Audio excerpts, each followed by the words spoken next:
Alô, tá ligado? Alô. Bom, bom dia a todos e a todas. Bom dia, senador Donizete. Inicialmente, gostaria de agradecer o convite da comissão para estarmos aqui. Eu preparei para essa oportunidade falar um pouco sobre um dos programas mais exitosos que nós temos de pagamento de serviços ambientais hoje no Brasil, né? É uma experiência contínua que já tem mais de 10 anos. Nós vamos apresentar os projetos que nós temos, alguns resultados, e, na sequência, eu tomei a liberdade também de apontar algumas questões que eu julgo importante que sejam observados no nosso projeto de lei. Bom, a Agência Nacional de Águas, ela foi criada pela Lei 9984 e ela tem como responsabilidade a implementação da Política Nacional de Recursos Hídricos e a coordenação do Sistema de Gerenciamento de Recursos Hídricos. A missão da ANA é implementar, coordenar a gestão compartilhada e integrada dos recursos hídricos e regular o acesso à água, promovendo seu uso sustentável em benefício da atual e das futuras gerações.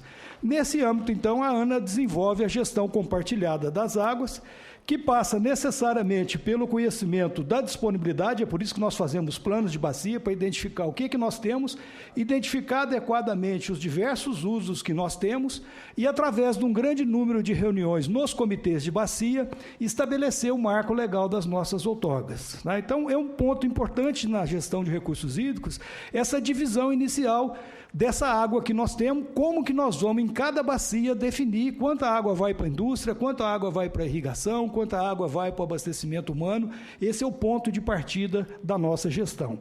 A gestão compartilhada, ela tem dois componentes muito importantes: gestão da oferta e gestão da demanda. Gestão da demanda é o uso racional da água, usar na quantidade necessária, não é usar nem menos, nem mais do que o necessário para o desenvolvimento das ações. E a gestão da oferta passa pela conservação do solo, tá? E nós temos ainda um terceiro ponto importante nessa gestão, que é a questão do reuso, que tanto serve a gestão da oferta, ofertar água de qualidade inferior para usos menos exigentes, como serve a gestão da demanda, né, ao exigir, por exemplo, um volume menor de água para a diluição dos meus efluentes. Então, esse tripé, conservação de solo, uso racional e reuso, é que vai possibilitar que eu atenda o maior número de usos nas minhas bacias hidrográficas. Hoje nós vamos centrar muito na questão da gestão da oferta. Como você sabe muito bem, a água é um resultado da interação do clima, dos recursos naturais e das atividades humanas. E, para que eu tenha água nas minhas bacias, é preciso que o meu espaço rural esteja adequadamente ocupado. Que ele tenha floresta, onde tem que ter floresta, né? Mas, principalmente, que ele tenha uma agricultura e uma pecuária sustentável. O problema que nós estamos vendo hoje em São Paulo, acho que São Paulo está aprendendo um pouco com a crise, porque está se discutindo muito de se investir em novas transposições e novas infraestruturas para aportar água, esquecendo que, quando eu transponho água de uma bacia, essa bacia também pode não ter água amanhã. Então, eu teria que investir na sustentabilidade da minha bacia, ou seja, trabalhar na ocupação melhor dos espaços, das estruturas que eu tenho hoje. Nós deveríamos incentivar, então, o pagamento de serviços ambientais para que os produtores adequassem as suas técnicas, suas atividades agropecuárias, de tal forma que maior parcela da água da chuva viesse a infiltrar nessas bacias, e aí sim eu teria disponibilidade de água para o atendimento às demandas. Bom, se nós observarmos bem, uma coisa é muito importante: eu preciso de práticas conservacionistas de caráter vegetativo, que passam necessariamente, primeiro, pela manutenção das áreas florestadas que eu tenho hoje. Segundo, pela recuperação daquelas áreas importantes. E quais são essas áreas importantes? Primeiro, as zonas ripárias, que são as áreas úmidas no entorno dos corpos de água, né? Essas áreas precisam estar permanentemente com vegetação nativa, porque é uma vegetação mais perene, que protege adequadamente essas áreas. Eu não posso ter desequilíbrio nessas áreas, porque eu vou afetar diretamente a qualidade da minha água. Então, não adianta eu praticar uma agricultura, uma pecuária sustentável nesses locais, porque em determinado momento, se eu tiver um descompasso, eu perco todo o meu trabalho, eu perco toda a minha qualidade de água. Um outro ponto muito importante são as minhas nascentes. Mas, não no senso que se discute muito no Brasil. Todo mundo fica preocupado em proteger a torneira. Ninguém está preocupado em proteger a minha zona de recarga, que é por onde a água entra. E se nós fizermos um raciocínio, pensar nisso aqui como uma caixa d'água, isso aqui é apenas a torneira por onde eu tiro água. Claro que se ela estiver quebrada lá na minha casa, eu não tenho água, mas não significa que a caixa d'água do meu prédio esteja vazia. Continua existindo água no meu prédio, desde que ele esteja sendo abastecido. Ora, então se eu trabalho a minha zona de recarga, independentemente do funcionamento aqui, eu tenho água na minha bacia, que se não sair por essa nascente, vai continuar, vai chegar no curso d'água e vai servir a outras atividades. Então, proteger a nascente não significa só cercar 50 metros no entorno da água por onde ela sai. Né? Significa eu olhar para a minha paisagem e trabalhar o meu solo, trabalhar as minhas áreas de recarga de tal forma que eu possa ter água nas minhas bacias. Outro ponto fundamental que a lei não, em momento algum, não menciona: se nós não tivermos práticas de caráter vegetativo ligadas à agricultura e pecuária sustentável, nós não vamos conseguir recuperar nós não vamos conseguir resolver a nossa equação. Não vai ser com 15, 20% de florestas nas bacias hidrográficas que eu vou ter água para abastecer as minhas cidades. Essa água tem que ser produzida no espaço onde eu produzo grão, onde eu produzo leite, onde eu produzo carne. Ele também tem que ser um espaço produtor de água. Eu tenho que adequar essa área com técnicas, por exemplo, como de plantio direto, tá? Técnicas de plantios adensados. Observa, isso aqui está um café plantado no Espírito Santo, numa área que certamente é uma área de proteção permanente. Mas o café está plantado adensado, com carreadores em níveis, com sistema de drenagem desses carreadores. Então, ainda que plantado numa área de proteção permanente, ele é uma área que contribui para a gestão de oferta da água da bacia, porque ele cumpre 2 objetivos. Primeiro, protege o solo. Segundo, cria estruturas que aumentam o tempo de oportunidade de infiltração de água na bacia. E essa é a visão que os PSAs, que os programas de PSA têm que ter. Nós temos que incentivar práticas que aumentem a infiltração e aumentem a disponibilidade de água nas bacias. E temos outros exemplos. Pastagem. Normalmente nós chamamos de pastagem isso aqui, ó. Se a pastagem não for manejada, se nós não tivermos uma pastagem constante protegendo a superfície do solo, o impacto da chuva sobre o solo é um desastre.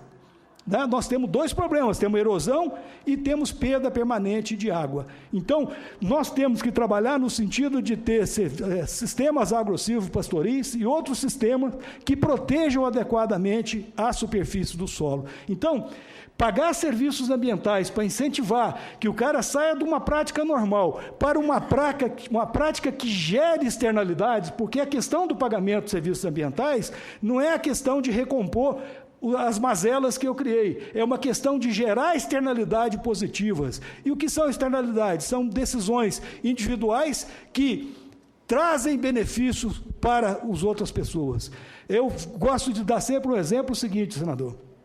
Se eu construo uma barragem na minha propriedade e essa barragem só serve para irrigar a minha área, o dia que eu tiver um problema com essa barragem, ninguém vai querer me ajudar a consertar, porque é um problema meu de uma atividade econômica. Mas se eu construir uma barragem que permita que 10 outras pessoas irriguem suas áreas adjusantes do ponto onde estou, o dia que eu tiver um problema na minha barragem, esses 10 vão me ajudar a recuperar, porque a atividade econômica deles também depende disso. Então, a visão do PSA tem que ter essa visão. Eu vou incentivar a pessoa porque eu preciso do que ele faz. Nós recebemos água todo dia em casa, e se você perguntar aqui em Brasília, a água vem ali do Descoberto, ou vem lá do Pepiripau. Ninguém para pensar que para ter água na barragem do Descoberto é preciso que um produtor lá na cabeceira, lá na nascente, esteja ocupando adequadamente o seu espaço, esteja cuidando da sua área para que aquela nascente esteja abastecida e tenha água na barragem. Né? Esse cara faz isso para a gente a vida inteira de graça, nós nunca fomos lá perguntar para ele se ele precisa de ajuda. No entanto, se ele atrapalhar o sistema, nós vamos levar a polícia lá, vamos levar o meio ambiente lá, vamos multar o cara, porque ele toda a vida prestou serviço de graça para mim e agora não quer prestar mais. Eu acho que a lógica tem que se inverter. Nesse momento, nós precisamos ir lá procurar esse cara e dizer para ele: olha, quem sabe se eu te ajudar, você não consegue produzir mais serviços ainda do que você produz, e eu possa ter mais tranquilidade com a minha indústria, com a minha casa, com a minha agricultura, porque eu vou ter água suficiente para abastecer essas questões. Então, falar de PSA é falar dessa busca de incentivar ações que produzam externalidades positivas. E todo o projeto de lei precisaria ser permeado com essa visão. Bom, não só as práticas vegetativas, as práticas mecânicas são fundamentais, né? E aí nós temos sistemas como construção das barraginhas, principalmente ao longo das estradas. Uma barraginha como essa, ela tem 8 metros de diâmetro, ela pega 20 metros cúbicos cada vez que ela enche. Numa região de regime de chuva igual o nosso aqui, ela enche 20, 25 vezes por ano. Significa que uma única unidade dessa é capaz de infiltrar de 400 a 500 metros cúbicos a mais por ano, uma única unidade dessa. Você imagina se ao longo da sua bacia você tem 1.000, 2.000 barragens dessa, quanta água você não conserva mais no seu solo. Observo algumas outras visões, né, de posição dessas barraginhas. Outras práticas, por exemplo, estradas. Um grande problema que nós temos de perda de água hoje, de qualidade e de quantidade, são as estradas. Normalmente, as prefeituras o que fazem é isso aqui. Todo ano passa patrol, nós construímos um canal e na primeira chuva o produtor não tem estrada, a terra que saiu daqui vai entupir nascente, vai prejudicar a qualidade da água, tá certo? Por que não trabalhar isso de acordo com a paisagem? Montando sistemas de drenagem. Observe, isso aqui em Brasília, tem um projeto Pipiripau, que está a 50 metros daqui, e eu convido a Comissão de Meio Ambiente, se tiver a oportunidade, sei que os senhores são ocupados, mas se tiver a oportunidade de visitar, conversar com os produtores que estão recebendo serviços ambientais e ver o que está sendo implementado lá dentro, no abastecimento de Brasília, né? Uma manhã dá perfeitamente para a gente visitar isso lá, seria uma oportunidade ímpar, a gente se dispõe a dar o apoio que for necessário aí para uma visita desse tipo. Mas é trabalhar a estrada, isso aqui são estradas aqui no Pipiripau, onde você tem um sistema de drenagem, e aí sim, o cascalho, todo o trabalho que você fez na estrada vai durar 5, 6 anos, porque o que atrapalha a estrada não é o carro passando, é a água escorrendo, né? Então eu tenho um sistema adequado. Observa os terraços, terraço em nível. Observa quanta água um terraço em nível segura durante um período chuvoso. Porque, na verdade, por que eu estou falando dessas práticas? Porque o serviço ambiental que eu preciso é água. E o que acontece com a água quando chove?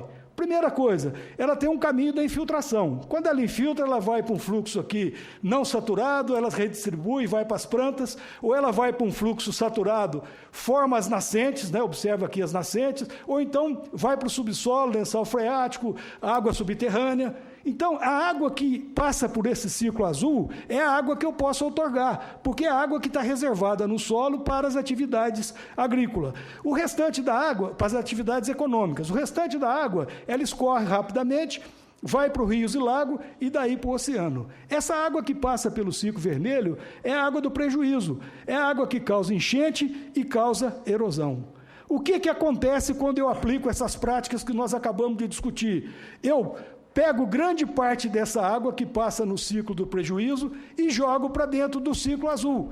Passo a reservá-la para ser utilizada nas atividades econômicas. Então, em determinado senso, eu estou produzindo água para as atividades econômicas. É por isso que o programa que nós vamos apresentar chama-se Programa Produtor de Água. Não que pudesse produzir água seria ótimo, mas, na verdade, a gente está aproveitando uma água que causava enchente e prejuízo, causava os prejuízos, e estamos utilizando essa água agora nas nossas atividades econômicas. Independente de onde eu esteja utilizando, se eu quiser ter água, eu preciso de 2 coisas: cobertura vegetal e práticas que aumentem o tempo de oportunidade de infiltração de água. Porque o que me interessa é a saúde da minha bacia. Uma bacia com saúde é uma bacia capaz de fornecer os recursos naturais que eu preciso, sem perder a biodiversidade, sem perder a fertilidade do solo, sem perder o funcionamento hidrológico, ou seja, é uma bacia que está no equilíbrio dinâmico, que me fornece aquilo que eu preciso durante o ano e se recompõe ao longo do ano para que no próximo ano eu possa utilizar novamente esses recursos naturais. E nessa linha, nós trabalhamos, para a gente ter esse tipo de equilíbrio, nós precisamos dos serviços ambientais. Ora, serviços ecossistêmicos são serviços produzidos pelos ecossistemas naturais, né? Uma floresta produz uma enormidade de serviço. Só que nós esquecemos que para ela continuar produzindo esse serviço, ela precisa continuar existindo. Então, o trabalho, a ação humana, e aí é um outro conceito importante que precisa permear o conceito do PSA, é a atividade humana que protege essa floresta, que recupera essa floresta, que melhora a qualidade da produção desses serviços ecossistêmicos, é que eu considero como serviços ambientais e que deve ser alvo da minha remuneração. Né? É aquilo que é feito para manter o ecossistema funcionando ou melhorando a qualidade do seu funcionamento. Então, esse é um ponto. Aí nós vamos entrar um pouquinho na questão do Programa Produtor de Água, que é desenvolvido pela Agência Nacional de Água. Ele é um programa de melhoria da qualidade de água nos mananciais. Né? É um programa de adesão voluntária. Na questão ambiental, o voluntarismo é um negócio importante, nós precisamos ter uma lógica da voluntariedade, as pessoas precisam querer fazer, porque se você impõe, você não consegue o resultado que você precisa. Tá? E os pagamentos são feitos àqueles produtores que reduzem a erosão, que aumenta a infiltração de água, que melhora a cobertura vegetal da sua bacia, ou seja, são os provedores dos serviços ambientais. Na verdade, se nós olharmos um produtor de água, quando ele faz a conservação do solo, ele reduz a poluição difusa.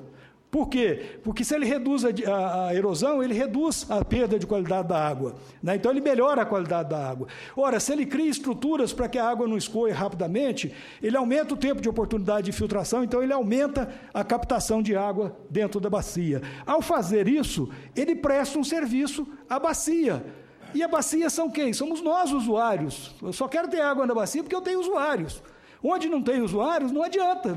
Se a água está sobrando, ninguém vai falar de PSA, ninguém vai falar de pagamento de serviços ambientais. É preciso que eu tenha um bem econômico. Nós estamos falando de um instrumento econômico, que é o pagamento de serviços ambientais, e eu preciso ter um bem econômico envolvido para que isso aconteça. É ilusão pensar que nós vamos fazer um projeto de PSA que vai atender o Brasil todo em todos os locais. Nós não temos dinheiro e nem temos organização para isso. Nós precisamos atender, sim, apoiar aquelas comunidades que já sentiram a necessidade da água, que estão se organizando, que se organizaram localmente para pagar. Aí eu tenho um fundo federal de pagamento de serviços ambientais para ser um equalizador desses pagamentos, para ser um complementador desses pagamentos, justifica-se ter um fundo. Senão nós vamos ter um fundo que vai seguir a mesma história de todos os fundos que nós temos no Brasil, que acabam não produzindo os resultados que a gente espera. Bom, então, nesse senso, se ele presta um serviço ambiental para a bacia, ele, então, é um provedor, recebedor, é o mesmo princípio. Se ele, quando usa, ele paga, se ele agora produz essa água para o sistema, ele deve receber. O objetivo é melhorar a qualidade da água, aumentar a oferta e conscientizar os produtores e consumidores.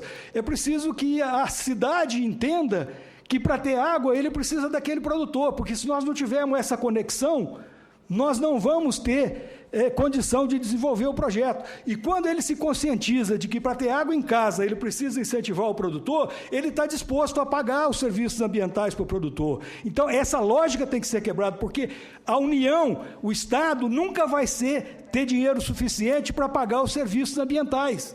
Entendam isso. Eu acho que o fundo, nesse projeto de lei, talvez seja um ponto não tão importante. Ele é um ponto de complementação. Se ele não existir, os projetos vão continuar existindo, porque é a necessidade local que vai mover essa ação. Bom, o programa, ele, então, incentiva aí arranjos para pagamento de serviços ambientais e apoia aí a construção de terraços, de estradas, recuperação de nascentes, todas aquelas práticas que nós falamos. Os projetos são desenvolvido em parceria aí com o Estado, com comitês de bacia, né, com as companhias de geração de energia elétrica, as companhias de saneamento. É um absurdo nós olharmos para a nossa conta, para planilha de cálculo da tarifa de água, e você vê lá energia, pessoal, você vê transporte, produto químico, não vê um tostão para proteção do manancial. Como se você tivesse dinheiro, você pudesse tratar a água. São Paulo está descobrindo que mesmo tendo dinheiro, ele não pode tratar a água porque não tem água para ser tratada. Então, nós temos que mudar o nosso esquema de tarifa também, temos que começar a pensar e incluir na nossa tarifa um custo de manutenção dos nossos mananciais. Bom, vou ser rápido porque a companhia já está me avisando, né? A estratégia, então, 5 minutos, ok, vou terminar dentro dos 5, se Deus quiser. O programa visa comprar benefícios, né? O programa visa comprar benefícios, é um ponto importante. O nosso projeto de lei, muitas vezes, ele é contaminado pelas bolsas. Gente, bolsa é um instituto diferente. Bolsa você paga um valor fixo para alguém fazer alguma coisa. PSA você remunera a quantidade e a qualidade do serviço prestado. Então é um estímulo para que se produza mais, porque quem produz mais ganha mais. Na bolsa, independente do que você produza, você ganha sempre o mesmo valor. Então, não misturar PSA com bolsa. São dois institutos completamente diferentes, têm seus objetivos, um é eminentemente social, o outro é uma questão econômica. PSA é econômico. Nós temos que ter mercado. Se nós não tivermos quem compra os serviços ambientais, não adianta fazermos isso. Eu acho que o papel do Estado é facilitar para que esse mercado funcione. Auxiliar, sim, com o fundo, complementando, mas nunca sobrepor a iniciativa local, porque senão ele vai criar falsos mercados e o recurso vai ser sempre insuficiente para o atendimento das necessidades. Bom, um ponto importante é a flexibilidade na questão das práticas, né? Os pagamentos são feitos proporcionais aí ao abatimento, a assistência técnica é fundamental, infelizmente eu não tenho como comentar isso, mas se nós não voltarmos a discutir nessa casa a questão da assistência técnica, infelizmente nós não vamos melhorar o uso racional da agricultura, não vamos melhorar o meio ambiente, não vamos melhorar as práticas de agricultura, porque sem uma orientação adequada, sem assistência técnica, é muito difícil avançar nessas questões. Bom, a base conceitual é pagamento baseado em custo pré-estabelecido. Nós normalmente utilizamos o custo de oportunidade de uso daquela área, tá certo? Os pagamentos são feitos após a implementação do projeto. Eu vou ser mais rápido ainda. Hoje nós temos usado aí como fonte de orçamento da União, os fundos estaduais, o Fundo Nacional de Meio Ambiente, os bancos e organismos internacionais, as empresas de saneamento e de energia elétrica. Vou gastar mais meio minuto. Energia elétrica no Brasil, nós temos um problema seríssimo. Os nossos reservatórios estão sendo todos assoreados e nós não estamos preocupados com isso. Seria muito mais lógico que a gente pagasse 1 centavo ou 2 centavos a mais por quilowatt, aí, que já pagamos tanto, mas que isso fosse revertido no estímulo aos produtores para reduzir a erosão nas suas propriedades, porque isso ia aumentar a vida útil dos nossos reservatórios, ia garantir um patrimônio que nós estamos depredando todo ano, tá? E não estamos nem um pouco preocupados com essas questões. Bom, nós temos um arranjo que não vai dar para falar, né? E hoje, só para dar números, nós temos em andamento aí 38 projetos no Brasil, dentro desses modelos. A ANA nunca pagou um tostão de PSA. A ANA entende que programa para ter sustentabilidade, o arranjo local que tem que pagar por esse serviço. É quem precisa da água que tem que pagar. A ANA ajuda com recursos para financiar as ações, para ajudar a movimentar, para chamar parceiros, mas não paga por serviços ambientais. Esses 38 projetos, todos eles são pagos com recursos gerados pela própria comunidade. Nós estamos abrangendo uma área hoje de 400 mil hectares, temos 35 milhões de pessoas impactadas, porque nós temos diversos projetos em mananciais de abastecimento aí das capitais do Estado e do Distrito Federal. Temos mais de 1.200 produtores rurais recebendo por serviços ambientais hoje, né? Temos mais de 40 mil hectares já trabalhados e investimentos da ordem aí de 35 milhões. Aqui, só para ter uma ideia onde estão esses projetos, cada pontinho desse, nós temos uma concentração maior aqui na Sudeste e Centro-Oeste, que é a região produtora de água, que tem suas razões, então, para ter essa questão. Nesse site aí, depois vai ficar nos anais aí, a gente tem lá o que a gente tem feito. Agora eu vou comentar rapidamente nesses 2 minutos que me faltam. Bom, primeiro, serviços ambientais. Eu já comentei questão das atividades humanas. É imprescindível que você, nas definições de serviços ambientais, você coloque a atividade humana, seja ela individual ou coletiva.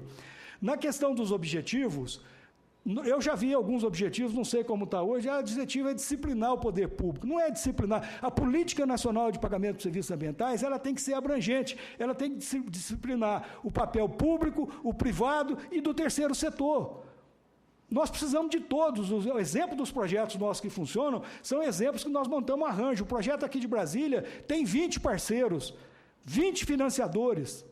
Então, o que vai fazer com que funcione são essas questões. Então, nós temos que disciplinar. Outra coisa, ele tem que ser voltado a reconhecer e fomentar iniciativas que favoreçam a manutenção, recuperação e melhoria dos ecossistemas. Estimular a elaboração e execução de projetos privados voluntários. A política tem que dar oportunidade para que a gente tenha a participação privada nessa questão. Nas diretrizes, tem um negócio que me incomoda muito lá, e o senador se referiu a isso. Atendimento ao princípio do poluidor-pagador. Não existe esse princípio na nossa legislação. Nós não temos. A legislação hoje prevê o usuário pagador e o provedor recebedor, né, o usuário pagador. Nós não temos o poluidor pagador. Quem polui é criminoso. Nós temos crimes ambientais. Tudo bem que você fala, mas o município lança acima da capacidade de resiliência. É um problema que está sendo resolvido, mas ele não está outorgado para isso. Ele só pode ser outorgado até o limite da capacidade de resiliência. Só aquilo que é possível usar é que ele faz. A integração e coordenação aqui das políticas, observa, aqui nós temos integração e coordenação das políticas setoriais, a gente fala em meio ambiente, agricultura, energia, e não fala em recursos hídricos. Então, nós precisaríamos inserir recursos hídricos como uma política também setoriais a ser observada aí nessas diretrizes. O reconhecimento da complementariedade do papel do setor privado como financiador. Infelizmente, a nossa legislação se centrou em 2 pontos que eu acho que são 2 erros importantes. Eu vou falar mais adiante, vou passar rápido isso aqui. Conservação e melhoria da qualidade e quantidade dos recursos hídricos, aqui é só uma questão de semântica, mas eu acho que deveria ser água, que é mais abrangente, né? Recuperação e conservação de solos, recuperação da cobertura vegetal e áreas degradadas. Agora, por que por meio exclusivo das espécies nativas? Isso contaminou, nós queremos pensar no recurso federal, no recurso da União, e fazer uma política ampla. Então, eu vou lá e começo a limitar as coisas, porque eu não quero que o meu fundo financie certas coisas. Isso contamina. A política ela é ampla. Nós vamos recuperar e conservar solos com recuperação. Qualquer prática que fizer, está ótima. Agora, se o fundo não quer pagar uma ou outra prática, lá no fundo eu coloco que ele não paga isso. Mas a política é ampla, né? Outra coisa, entrou coisas de bolsa aqui, ó. Triagem e coleta individual. Aliás, nem bolsa não é, porque triagem e coleta individual de resíduos sólidos, resíduo sólido tem preço transacionado no mercado. Quem produz resíduo sólido tem um preço e recebe por ele. Isso não pressupõe serviços ambientais, que são serviços que são, na verdade, eles não são precificados, né? São serviços que precisam ser avaliados para serem pagos de outra forma. Então, não justifica eu ter coisas que eu tenho remuneração direta, né, dentro de uma política de pagamento por serviços ambientais. Bom, um ponto importante, na questão do objeto de remuneração, todo mundo retira a área de preservação permanente e reserva legal. Eu não entendo. O nosso Código Florestal coloca como principais áreas área de proteção permanente e reserva legal. E aí eu vou lá e retiro da minha política de pagamento por serviços ambientais exatamente essas 2 questões. Porque está lá na lei que ele é obrigado a fazer. Obrigado a fazer não significa que tem dinheiro. E eu vou dar um exemplo. Nós reduzimos a área de APP, né? Hoje é 5 metros. Um pequeno produtor rural, de agricultura familiar, que tenha que fazer 1 hectare, ele tem que, no mínimo, cercar 1 hectare. A cerca de 1 hectare, como ele tem 5 metros de largura, vai dar 2 quilômetros. Cada quilômetro de cerca custa R$8.000. Ele vai gastar R$16.000 para cercar a área dele para se adequar. Uma pessoa que ganha R$800, uma família que ganha R$800 por mês, nunca vai investir R$16.000 para cercar a sua área, tá? E nunca vai ter condição de fazer isso. Então, ou nós montamos um sistema onde a gente possa agregar essas pessoas, trazer essas pessoas para a realidade, ou então nós vamos continuar daqui a alguns anos, na hora que o Ministério Público apertar, vão voltar a discutir nessa casa de novo o Código Florestal, porque as pessoas não podem acessar crédito porque não conseguiram se adequar. Bom, uma outra coisa importante, questão da pesca, isso aqui é puramente bolsa, né? Você tem o defeso, você paga para aquelas pessoas que não podem pescar. Então, não tem sentido você ter isso misturado com PSA. Estou acabando, mais meio minuto. E, fundamentalmente, áreas de ocupação de produção agropecuária sustentável que contribuam para a redução da erosão, sedimentação e melhoria da quantidade de água. Nós não vamos conseguir produzir água se nós não incentivarmos os nossos produtores a olhar melhor para o seu solo, a fazer mais do que fazem hoje do ponto de vista de sustentabilidade, porque é esse mais do que fazem hoje que vai permitir nós aumentarmos a oferta de água nas nossas bacias. Então, não colocar na Política Nacional de Pagamento de Serviços Ambientais como área objeto de remuneração as áreas com produção agropecuária sustentável é simplesmente um absurdo, é dar um tiro no pé, é continuar como São Paulo, falando que está faltando água, mas eu vou só fazer transposição, não vou trabalhar as minhas áreas agrícolas. E, por último, aqui, nós temos questão da isenção, já foi falado dos impostos, mas a gente tem que ter cuidado com as aposentadorias especiais, porque se o cara que é aposentado nesse regime, ele perde o direito se ele tiver alta remuneração. Então, é preciso prever que, quando ele recebe PSA, ele não se enquadra nesse caso. Outra coisa, o fundo de pagamento por serviços ambientais, Fundo Federal de Pagamento de Serviços Ambientais, como eu disse, nós precisamos dar um tratamento, senador, e eu espero que o senhor levante essa bandeira, de que ele seja um equalizador dos pagamentos. Ele precisa ser um impulsionador, ajudar a quem quer que faça, porque descobrir aqui de Brasília, onde é importante fazer o projeto ou não, é muito difícil. E quando a sociedade local se organiza para pagar, é porque lá está faltando. Então, só pode pôr dinheiro lá porque lá está faltando dinheiro. Senão, nós vamos criar falsos mercados. Aqueles mais organizados vão ter acesso ao fundo e aquelas áreas que mais se necessitam não vão ter acesso a esse fundo. Então, eu acho esse um ponto fundamental. E, por último, uma coisa que eu vi que sumiu do projeto de lei ultimamente é que nós tínhamos uma previsão legal para uso dos recursos da cobrança, né? É claro que ele precisa ser por decisão do comitê, mas precisava ter uma legalidade no uso, precisava ficar explícito na lei que é legal usar esse recurso para o pagamento de serviços ambientais. Desculpe por passar do tempo, era o que eu tinha para falar para os senhores aí, muito obrigado.